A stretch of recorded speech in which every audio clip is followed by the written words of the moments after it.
Bonjour à tous. Donc, toujours dans notre cours de sciences-environnement. Puis, on est encore dans notre feuillet avec nos exercices. Puis, on est à la page 80. Puis, on est en train toujours d'associer des transformations chimiques très particulières.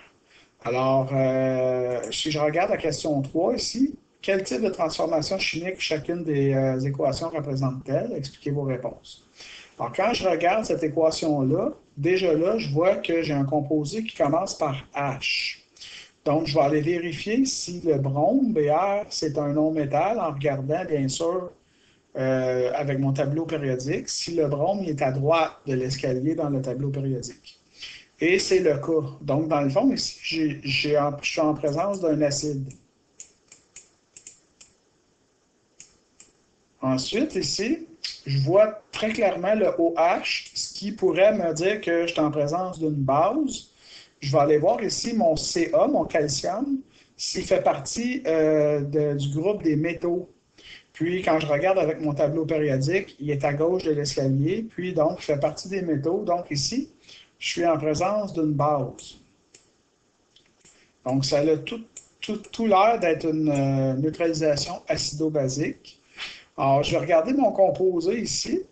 Ça devrait être un sel. Alors, on a dit qu'un sel, c'était, si je coupe la molécule en deux ici comme ça, c'est composé d'un métal et d'un non-métal. Le calcium, c'est un métal, puis le brome, c'est un non-métal. Donc, je suis vraiment en présence d'un sel.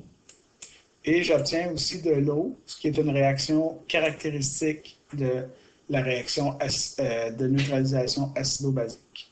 Alors, c'est une neutralisation acido-basique. Et donc, l'explication, les réactifs sont un acide et une base. Les produits sont un sel et de l'eau. Donc, voilà. On va regarder celle-là ici, cette équation-là. Je n'obtiens pas d'eau. Donc, ça veut dire que je peux éliminer la neutralisation acido-basique. Ensuite, ici, ce qui est important de voir, c'est que j'ai une réaction du dioxygène. Alors, quand j'ai une réaction de dioxygène dans une réaction chimique, ça va tout le temps nous guider vers une oxydation. Alors, quand il y a le dioxygène qui réagit, c'est qu'on est en présence d'une oxydation. Alors, on en avait parlé même d'ailleurs en ATS quand on a fait les combustions. Alors, donc ici, c'est une oxydation. C'est le fer qui réagit avec l'oxygène pour donner un produit qui est notre fameuse rouille, puis libérer de l'énergie.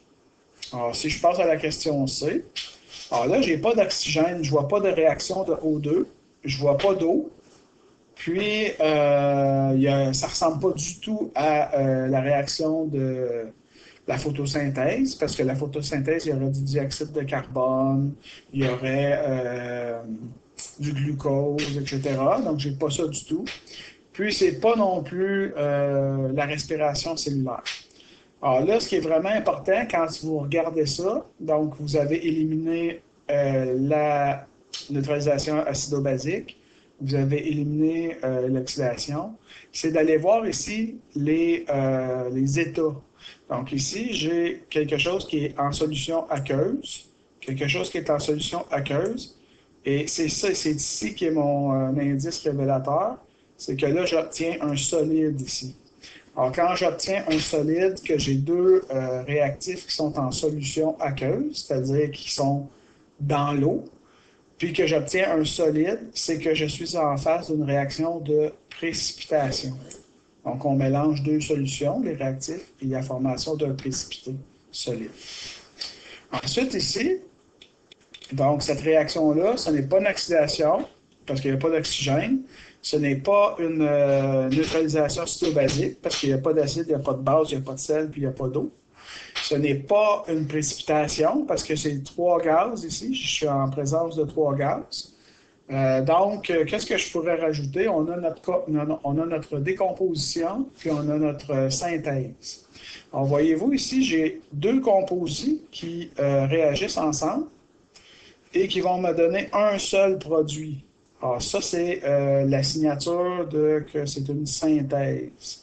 Donc, j'ai deux réactifs qui s'unissent pour former un seul produit. Puis vous avez compris ici, ben là, ça va être la décomposition, parce que dans le fond, j'ai juste un réactif. Puis le réactif va se décomposer en deux produits différents. Donc, c'est une décomposition. Euh, Question 4. Donc, en faisant réagir une mole d'un acide avec une mole de base, on obtient une solution. De quel type de transformation chimique s'agit-il?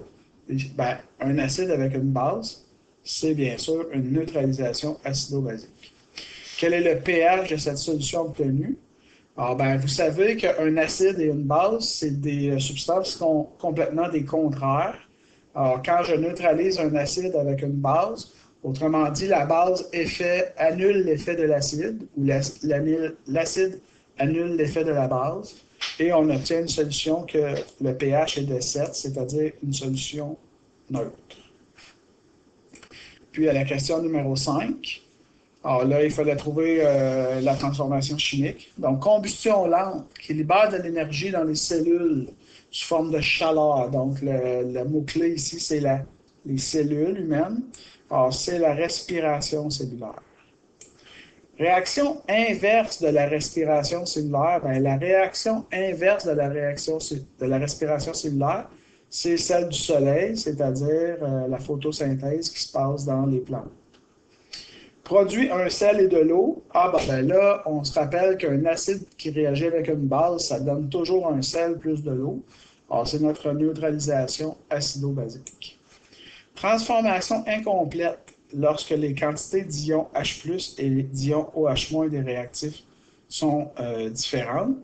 Donc, voyez-vous, H+, qui est toujours signe de acide, et OH- qui est toujours signe de base, c'est encore une neutralisation acido-basique. Un des produits est une substance peu ou pas solide, autrement dit, soluble. Autrement dit, c'est un solide. Si elle n'est pas soluble, c'est qu'elle ne peut pas se dissoudre dans l'eau. Donc, c'est un solide, et ça, c'est signe de la précipitation. Et réaction inverse de la synthèse, bien, le contraire de la synthèse, c'est la décomposition. Alors voilà pour la page 80, puis ça termine la correction du devoir au niveau du sciences environnement pour la semaine du 1er au 5 juin.